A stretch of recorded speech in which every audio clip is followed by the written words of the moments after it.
Jobs and trades are some of the most in demand here in the country, and folks, some young people have caught on to this. Most notably at the College of New Caledonia in welding. We're going to show you them today, and some very skilled ones at that. So these students are part of the competition we're going to show to you. They're welding, showing off all the different skills, and why they chose to be a welder. I'll give you kind of a hint at that. It's because of the money. We'll tell you that so much more on CKPG Today.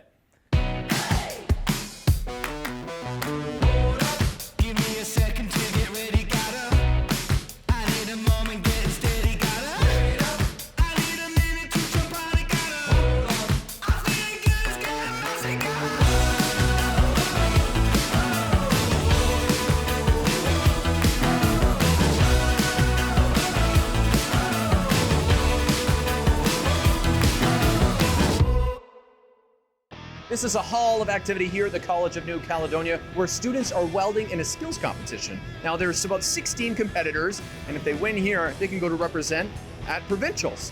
All of them doing different kinds of welds in kind of a metal birdhouse shape. We're going to teach you about that, meet some of the students and their instructors today on the show. Yes, a big day here at the College of New Caledonia for a little welding skills competition. We got Mark, we got Brent, both instructors here at the college to talk a little bit more about it. Mark, tell me a little bit about this competition today. This is a rebirth of something that's gone on for many years, I hear. Yeah, it hasn't happened for 7 years, and it's actually a project to test the skills of multiple processes and positional welding. And hopefully the winner will get to go to Vancouver to compete against the other provinces. I like it. Like, this is high stakes. This is not just for CNC. You have a chance to represent at the provincial level. Yeah, you can go to provincials, and if you do well there, you can go to worlds eventually. So the students we're seeing today, I hear there's about 16 of them. Where are they at in their program? How long have they been students here? So we have 2 foundation classes that are competing. We have a B-level program. So the foundations have been here 6 months. The B-level's been here 2 months. The B-level students have more experience because they've been working. So we've added an extra thing to their project, and yeah, the students we'll see how they do. I like it. Okay, Brent, tell me what we're going to expect to see today. So you're telling there's a couple levels, couple different items that is on the agenda for these students? Yeah, you're going to see a few different processes like Mark talked about. So there's different types of welding that's going to go on. You're going to see some varying skill level. Just with 16 students, it can vary a little bit. But we got to pick the cream of the crop from each class, so everyone's going to show off some pretty high talent. So it's going to be exciting. Okay, so this was an honor to be picked for this today. Absolutely, yeah. Okay. Yeah, it was about 30% of each class. Oh, wow. Yeah. Okay, wow. Okay, so yeah, you're really cream of the crop. Does Prince George produce great welders? I hear yes. Absolutely, we have for years, and just with industry being so big up north, it's kind of a mandatory to be producing the good ones. I've tried it before. What do you think is the hardest type of welding we're going to see though today? Some students will probably be doing some TIG welding, and that's usually the most skillful level of welding. Yeah, Mark, is that the one we tried? No. No, you tried stick welding, sealed metal arc welding. That's a very skill demanding process as well. Okay, thanks for making me feel better. Yeah, no problem. Now time to meet some of the competitors here in the competition here at the College of New Caledonia. We got Grace, we got Nathan. We'll start with you, Grace. You're going in for your red seal. You're part of the level extra level of competition today. Yep. How excited are you? I'm pretty scared. A little nervous. Is it, I guess when you get in there though and you're welding, you probably forget about all of it. Yeah. Yeah. Why do you take me back down memory lane for you? Why did you choose welding? Why are you here at CNC? Well, my dad's a millwright and fabricator, and I kind of followed his footsteps growing up, helping him in the shop, and first learning how to weld was from him, and I just fell in love with the art of it, and it's a good trade to get into. I like it. Okay, so how old do you think you were when that happened?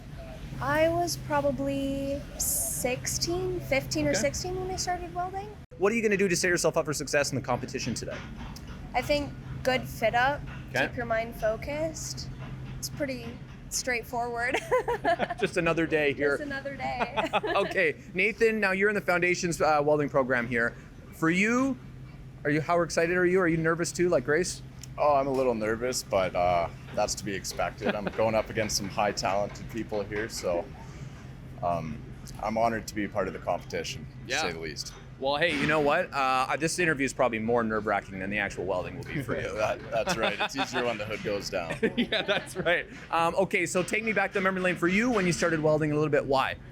You know, actually, I didn't do any welding in high school or whatever. I just decided to pick it up after because I decided to get into the trades, and I thought hands-on work, and I like being outdoors or whatever. So, and good money. It's true. Yeah, it always comes back to that. It's a good choice. Right. How long? So, what's the learning process been like for you? Like, has it been hard to catch on not welding in high school?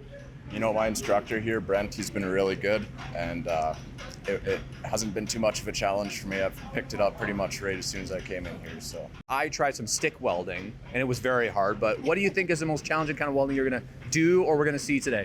Well, I've played with a little bit of TIG, and that's definitely the most slow, hard process to pick up. So, but Okay. you got to be talented to get those tie-ins with the stick. Yeah. Well, yeah. I mean, it was hard. I couldn't do it. Oh, what about you, Grace? I agree with him. Yeah? TIG is definitely the hardest. What makes it the hardest? It's just the steadiness, the extra, like what? Yeah, definitely got to be steady. A lot to think about when you're doing it. Okay. What's your guys' trick to having a steady hand? I couldn't tell you. You couldn't tell you. It's just something you're born with? Yeah, I guess. Yeah. You got one? Yeah. My instructor says if you're not leaning up against something, you're a tree in the wind. So. That is, yes, you Okay. definitely need to be leaning against something that will help you. This is good. Yeah. Okay. The tips from the welding students here at the College of New Caledonia. It's a great competition. Good luck to you both. Here. How's it going, man? Hey, welcome to my crib. Yeah, this is your office. Yeah, you bet. So what's your favorite part about your office in here? Probably my final project right now. My rocket still. Oh, that is really cool. Thank you. Miss an episode? That's okay, life gets busy. We get it. Or maybe you didn't miss anything, but you're here to watch that one feature again because honestly, it was that good. No judgment. Here's the good news. You can relive every moment of the CKPG Today Show whenever you want. Head over to ckpgtoday.ca, click on the Today Show tab, and voila. So grab some snacks, kick back, and binge away because let's face it, life's too short to miss out on great local TV.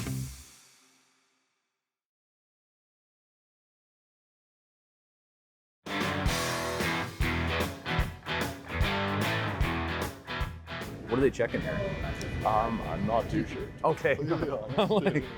I wish I knew. What are you checking? I'm just checking the bit up to make sure that there's No cheating? no big gaps that we're gonna run into problems with. Oh. So if we run into some problems like this here, who's this? That's yours. So if you have this gap to seal up, you might want to just rip a quick 60-10 in there, and then do your 70 on top. Sure, you know that. What's some cool welding slang I could rip out today? Some cool welding slang. Yeah, like you guys are saying 62. Put a 62 in here. Order of operations. 60-10. 60-10. Yeah, that's some rod stacked dimes. Stack dimes. Okay. Some jet rod. Okay. That's 70-24. Because part of this, yeah, it's a learning experience for me, for the audience. So when you see a welder in the community, you can be like, hey man, your welds look like stacked dimes. Is that good? Yeah, absolutely. Okay. If you're stacking dimes, you're killing it out there. Do we get to go for break? You can go for break, yeah. Yeah. But make sure you only take 15 minutes, right?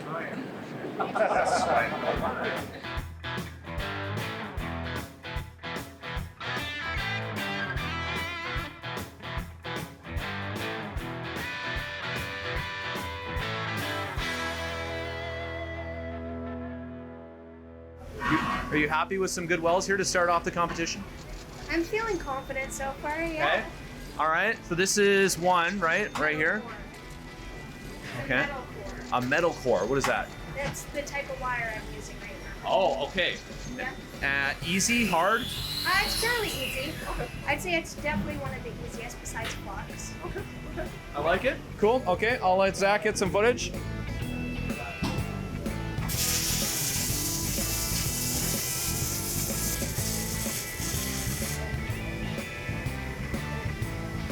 You make it look easy, Grace. I gotta say, you make it look easy.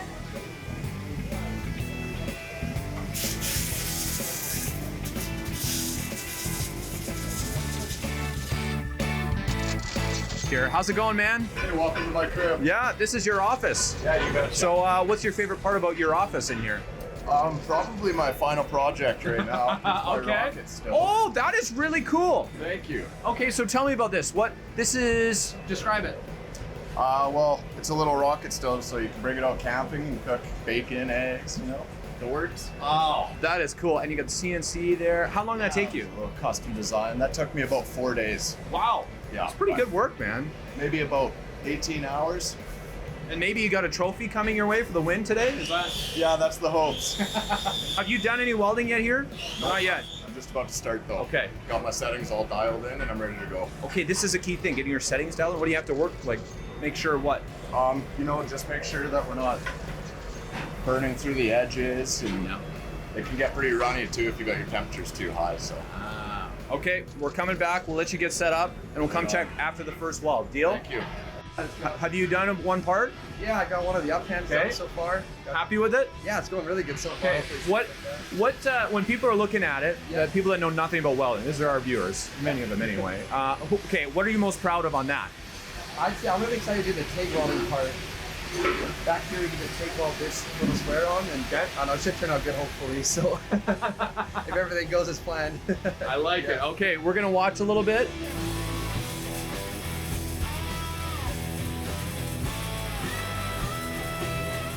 Do you think his nickname is Sparky?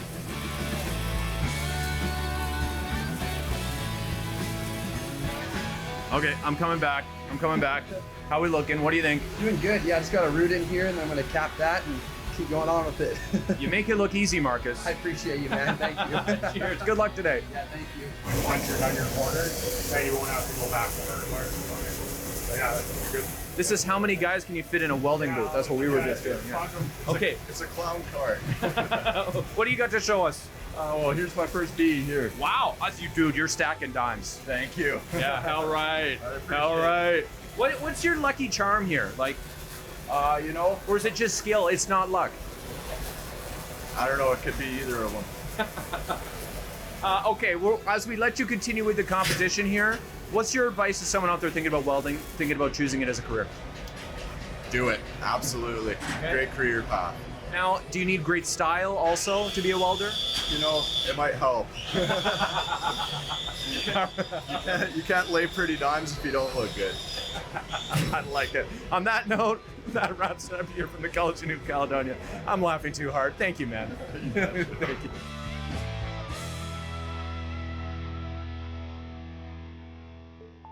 Home Improvement on CKPG Today is brought to you by the Canadian Home Builders Association of Northern BC.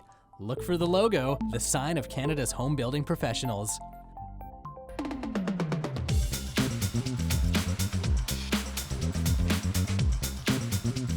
The roulette wheel keeps going. Where will it land today? Where will the ball go? Will it give us another torturing number for Vancouver fans? Yes, it will. It's number 11. Who could forget number 11? Especially 2011. Anyways, take that number 11 and text it to us for a chance to enter the High Stakes Hockey Hall. Another amazing day on our High Stakes Hockey Hall. This wouldn't be possible, of course, without our amazing sponsors, the Rosedale on Robson Suite Hotel, Beldoon Homes, Glacier Glass, and Factory Direct Furniture. Your chance to head to Vancouver is thanks to these folks, along with an amazing prize package. Be sure to enter your guess with the number you saw today before noon tomorrow for your chance to be entered.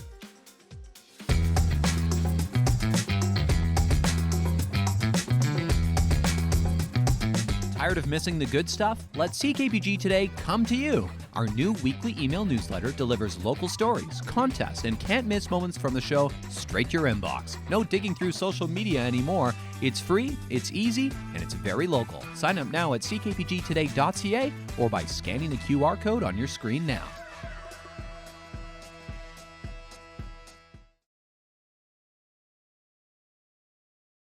If you're looking for some help communicating with someone in your home, particularly a teenager, we're going to tell you how you can get some today with the good folks at Intersect to join us in studio. We got Jenny, we got Nathan. Thanks so much for coming in today, you guys. Yeah. Thanks for having us. Yeah. Let's start on Intersect first here before we get into the program. Jenny, tell me a little bit about Intersect for those who don't know, a little bit about what you guys do.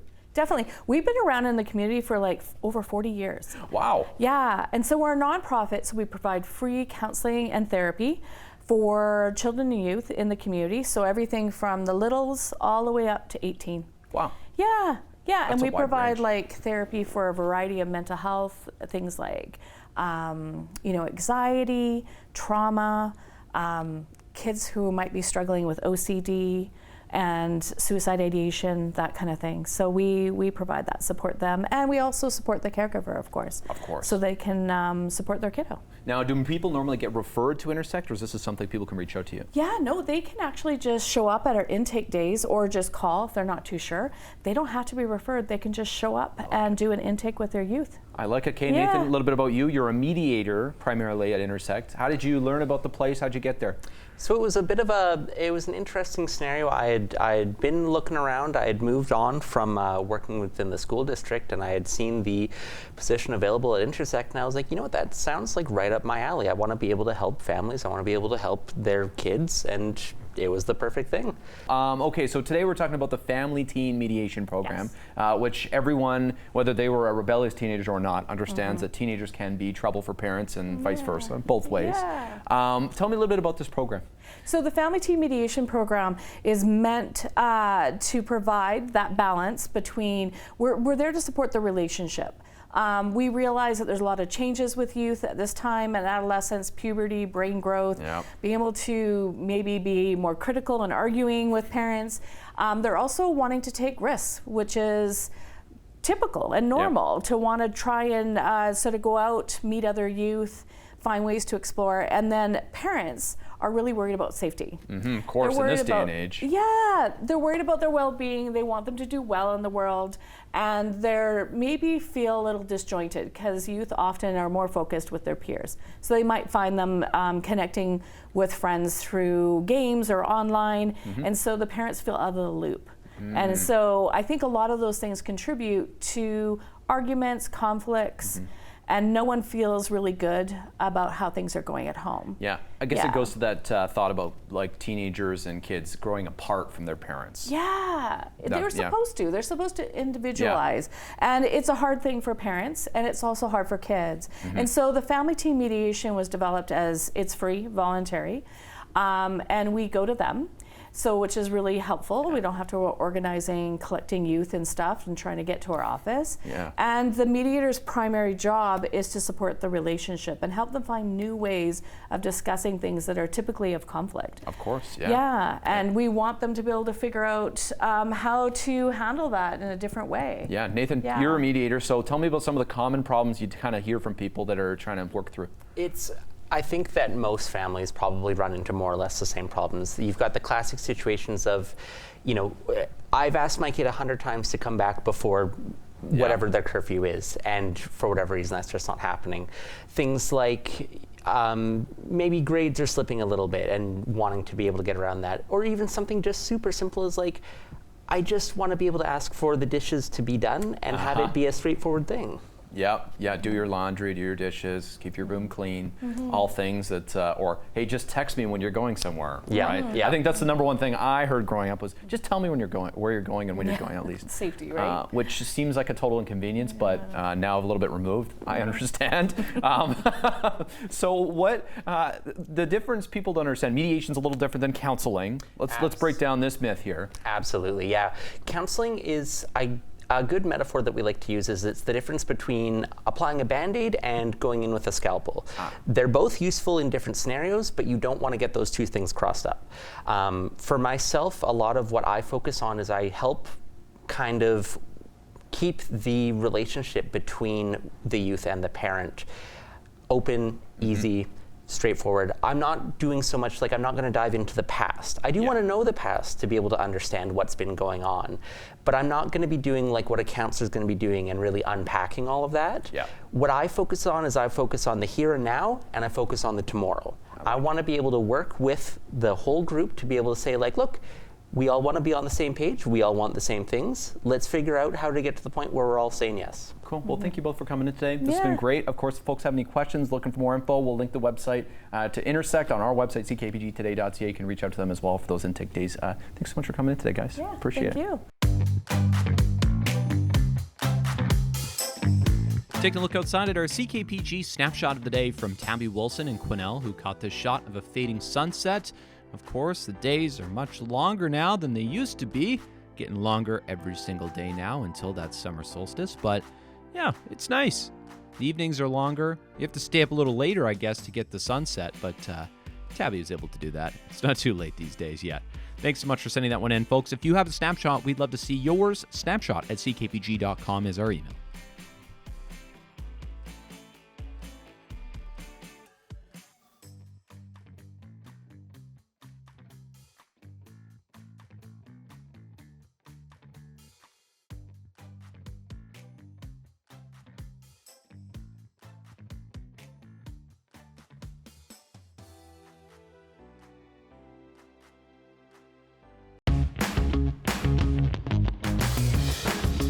Hey there, got an idea or suggestion for the show? Reach out and connect through our social media or send us an email at letstalk@ckpgtoday.ca. As we all know, there is a lot of conflict across the globe right now. We don't really get into that on our show, but today in history, we found something pretty relevant, I would say, from 33 years ago that's you might find very interesting. Have a look.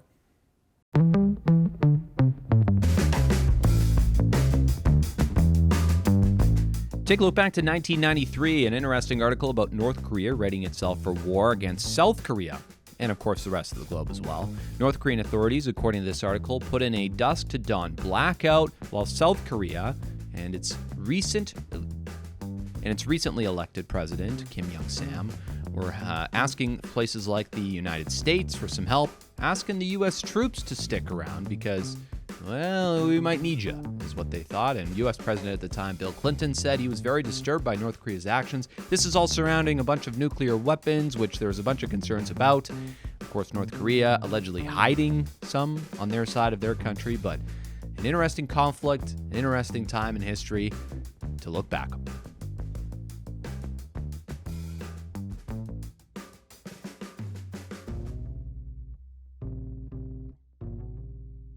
There you go. As they say, those who forget the past are probably doomed to repeat it. We don't want to do that. Anyways, thanks so much for watching today, folks. Don't forget to enter the High Stakes Hockey Hall. Of course, it's happening again all this week here on the show. All you got to do is text us the number you saw on the roulette wheel today for your chance to head to Vancouver, see some hockey action. We'll announce the winner on Friday. Of course, we'll see you for more great stuff on the show tomorrow. Bye for now, folks.